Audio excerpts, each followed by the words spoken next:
नमस्कार दोस्तों, मधुर कथाएं चैनल पर एक बार फिर से आपका हार्दिक अभिनंदन है।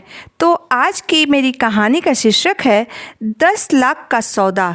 तो चलिए शुरू करते हैं आज की अपनी ये कहानी। नई दुल्हन घर आ चुकी थी, लेकिन दुल्हन से ज़्यादा लोगों का ध्यान दहेज के सामान की तरफ था। सब आंखें फाड़ फाड़ कर दहेज में मिले हुए सामान को देख रहे थे। लड़के की माँ सबके सामने खुद की तारीफ करते हुए कह रही थी कि अरे समधियों से दहेज निकलवाने के लिए मुझ जैसी हिम्मत वाली औरत चाहिए। देखा ना कैसे विदाई के समय पूरे 10 लाख रुपए गिनवा ली मैंने, 1 रुपया भी नहीं छोड़ा। वो क्या समझते थे कि मैं औरत जात हूँ तो मुझे दबा देंगे। अपने इंजीनियर बेटे की पूरी कीमत वसूल ली है मैंने, 10 लाख रुपए निकलवा कर ही छोड़े।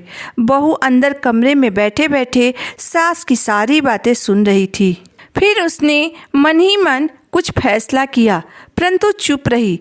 डीगे हाँक लेने के बाद सास बहू को आवाज़ लगाते हुए बोली, अरे ओ महारानी, जल्दी से आकर रसोई संभाल लो, कोई तुम्हारे स्वागत के लिए नहीं बैठा है यहाँ। तभी जीन्स पहने हुए बहू बाहर निकल कर आई और सास के सामने सोफे पर जाकर बैठ गई। उसे देखकर उसकी सास गुस्से से आग बबूला हो गई और बोली, अरे ओ महारानी, यह तेरा ससुराल है, तेरे बाप का घर नहीं। यह कैसे तैयार होकर आई हो तुम?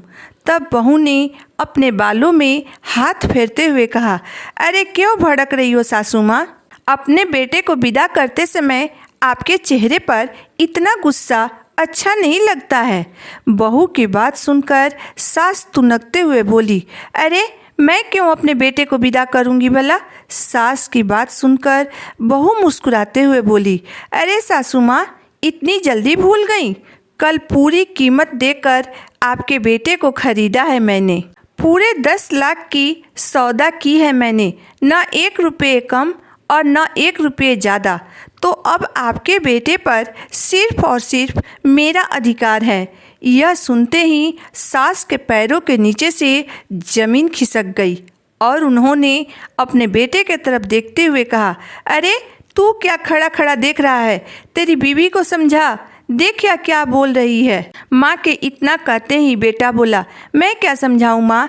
जब तुमने दहेज में 10 लाख रुपए लिए तब मैंने कुछ कहा नहीं ना? तो अब मैं बिक चुका हूँ। आपने पूरे 10 लाख रुपए में मेरा सौदा किया है और पूरी कीमत भी वसूल ली है, तो अब तो मुझे जाना ही पड़ेगा ना, और तुम्हें अपना अधिकार छोड़ना पड़ेगा। यह कहकर बेटा बहू के साथ घर से रवाना हो गया। पीछे से सास घर में अपने 10 लाख रुपए कैश तथा दहेज के साथ रह गईं, क्योंकि आज वह अपने बेटे का सौदा कर चुकी थी और उनका बेटा बिक चुका था। आज उन्हें यह 10 लाख रुपए का सौदा काफ़ी महंगा लग रहा था। इस सौदे के कारण उनका बेटा आज उनसे दूर हो गया था, उस पर उनका कोई अधिकार नहीं था। दोस्तों, दहेज लेते समय कोई भी यह नहीं सोचता है कि यह दहेज नहीं बल्कि अपने बेटे की कीमत वसूल कर रहे हैं। इस कीमत के कारण उनका उनके बेटे पर कोई अधिकार नहीं रह जाता है। इस कहानी को लेकर आपकी राय क्या है, आप मुझे ज़रूर बताइएगा। अगर आपको मेरी यह छोटी सी कहानी अंत तक पढ़ने और सुनने के बाद पसंद आई हो तो मेरे वीडियो को लाइक कर दीजिएगा, चैनल को सब्सक्राइब कर दीजिएगा।